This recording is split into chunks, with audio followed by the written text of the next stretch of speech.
as I enjoy telling youngsters, I was no great shakes as a kid. I was not the smartest of the cousins. I had some difficulty in school. I graduated from high school with a C average. I entered the City College of New York with a C average. And 4.5 years later, the authorities of the City College of New York put me out with a C average.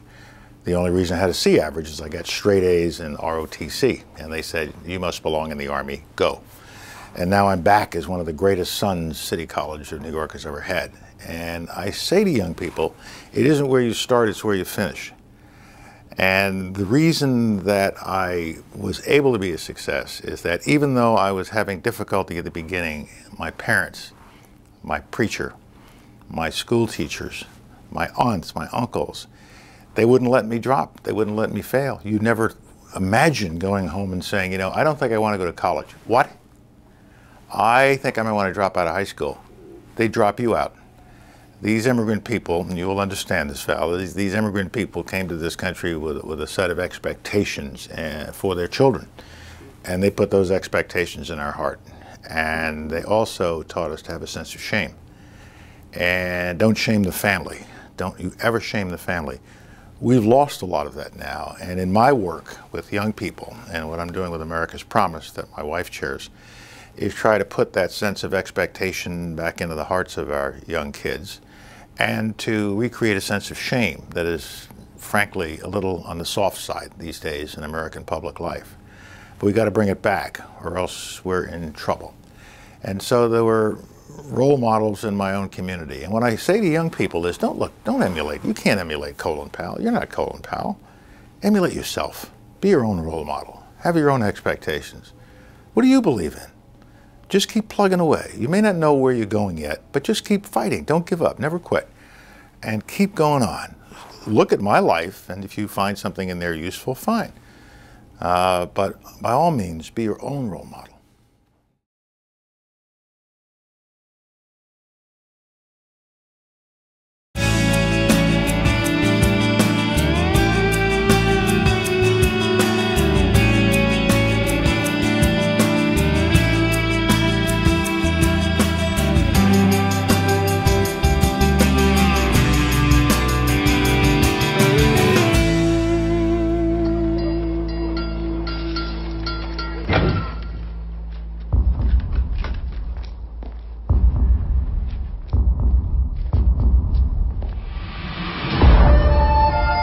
When they took me from my family, I did not recognize this as an honor.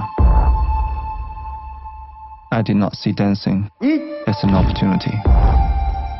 Nor could I imagine how far I might go. They remind me more of athletes than dancers. All except one. I think I know who you mean. Lee! Welcome to Houston, home of the Oilers. Fantastic. I saw you dance. You made it look so natural. That's because he is. You have made us very proud tonight. Thank you. My father have $50 1 year. You spend $500 1 day. I know this isn't your home, but right now it's the next best thing. I am with American girl, make trouble. No one has to know. I'd like to say how exciting it's been having you here. You came as a student and leave here as a star. I dance better here. Feel more free. The request to have his stay extended has been refused. I'm not going back to China because I love you. Seeking political asylum means you'd have to defect. Lee's worried about his family. What is best is for Li Chunxing to return to China. 你们干什么？上药。 If you do this, you can never go back home. You're gonna put Lee on the front page of every newspaper in the world. A Chinese puzzle is taking place in Houston. My family, when I dance for them. They see the light that's there inside of you.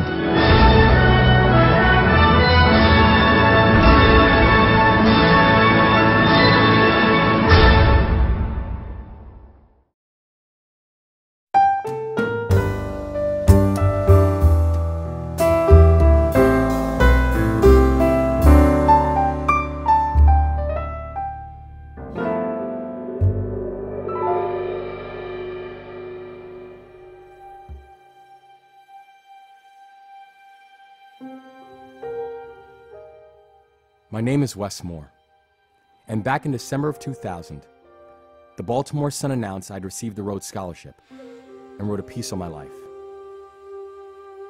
The article talked about my childhood and described some of the difficulties I'd encountered while growing up. One of those difficulties was losing my father when I was 3 years old. He was a well-known newscaster and radio personality in the Baltimore and DC area. One day, he contracted a rare illness that killed him within hours. I watched helplessly as he died in front of me. My mother did her best raising us on her own. But before I was even a teenager, I became disillusioned with school and getting into trouble in my neighborhood. At great expense and taking a huge financial risk, my mom sent me to a military school she'd heard about. I ran away 5 times before giving it a chance. It was there that I found a greater sense of purpose. But in Baltimore, there was another Wes Moore who was failing. The year the Baltimore Sun reported on my life, they also ran a series of articles on his life. The other Wes Moore was living in the same area of Baltimore, around the same age, we shared the same name, and we both grew up with single mothers. Police tell Eyewitness News Wesley John Moore and Richard Antonio Moore were caught just before 3:30 in the 2200 block of 19th Street in downtown Philadelphia. The arrest was made by the FBI Fugitive Task Force. Police tell Eyewitness News both men were in a relative's house and did not resist arrest. The Moore brothers are wanted on first-degree murder warrants in connection with the February 7th shooting death of Sergeant Bruce Prothero during a robbery at J. Brown Jewelers in Pikesville. That year, while I was on my way to study at Oxford, my namesake was on his way to do life in prison. Years later, after I returned from Oxford, I was haunted by the sharp contrast and the eerie similarities between my story and the other Wes Moore. I reached out to Wes and began writing him, then visiting him in prison, trying to learn more about him. I wanted to know, what were the differences between us? What happened in each of our lives that caused 2 dramatically different fates? What I discovered was this: the chilling truth is that his story could have been mine. The tragedy is that my story could have been his. To understand our destinies and to explore larger, urgent questions about opportunity and fate, individual choice and our priorities as a society, I wrote a book called The Other Wes Moore.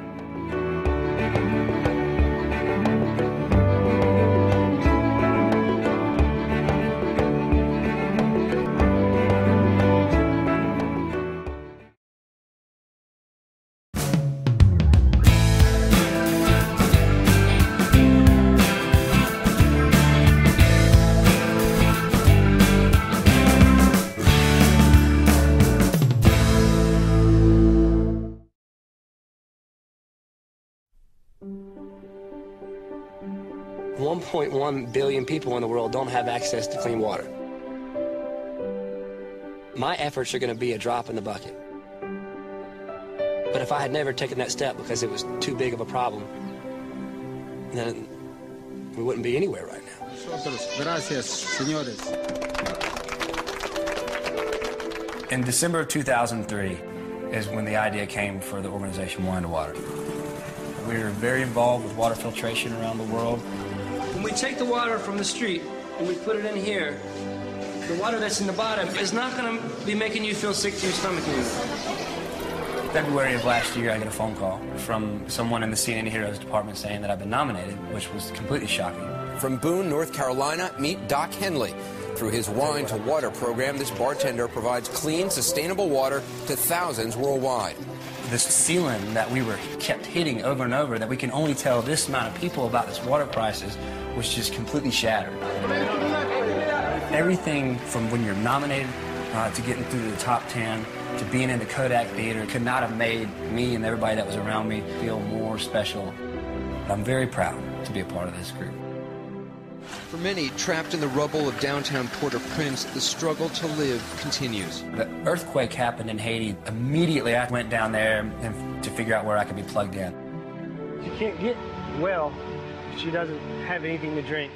Obviously, you can see it's something that I'm very passionate about now. Sorry, I never, yeah. In 5 years, my goal is to have reached 1 million people for clean water. If you find something you're passionate about, I don't care who you are, you will make a difference.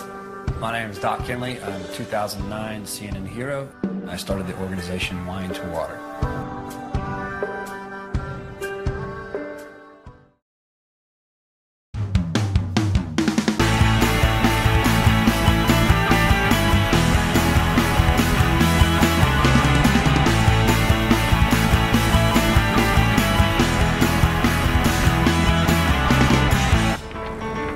The competitors here range from professional triathletes to lawyers to doctors and many teachers. But there's only one adventure racer who happens to be a female firefighter. I'm not a triathlete. I'm a Rottweiler competing with a bunch of greyhounds. Robin Benacasa has started and finished this race 3 times before. Ironman taught me how to be hard, how to be just mentally hard and to suffer. And I took that and brought it to adventure racing. They have traveled here from every corner of the world for 10 non-stop days and nights. They must hike, mountain climb, paddle, ride, and race through some of the most captivating yet dangerous terrain in one of the last great wilderness areas on Earth. Are you guys ready for an awesome adventure this afternoon? All right, today we're gonna have an amazing adventure. We're gonna explore Australia, New Zealand, Ecuador, but more importantly, we're gonna explore the human spirit and the little things that allow groups of ordinary people to accomplish extraordinary things together, and the magic that happens when you create true human synergy with your team. I suppose my biggest claim to fame in the sport of adventure racing is my teams have won the world championships a few times. We've won the Eco Challenge in Borneo, the Raid Gauloise in Ecuador. Our sport is one in which you have teams of 4 people, one of which must be a man and one of which must be a woman, and you are traveling nonstop day and night over hill and dale. They will drop you in the middle of nowhere with a map and a compass, and you have to stay with your teammates for 7 to 10 days nonstop, doing whatever it takes to get from point A to point B. The adventure-seeking firefighter has climbed another mountain.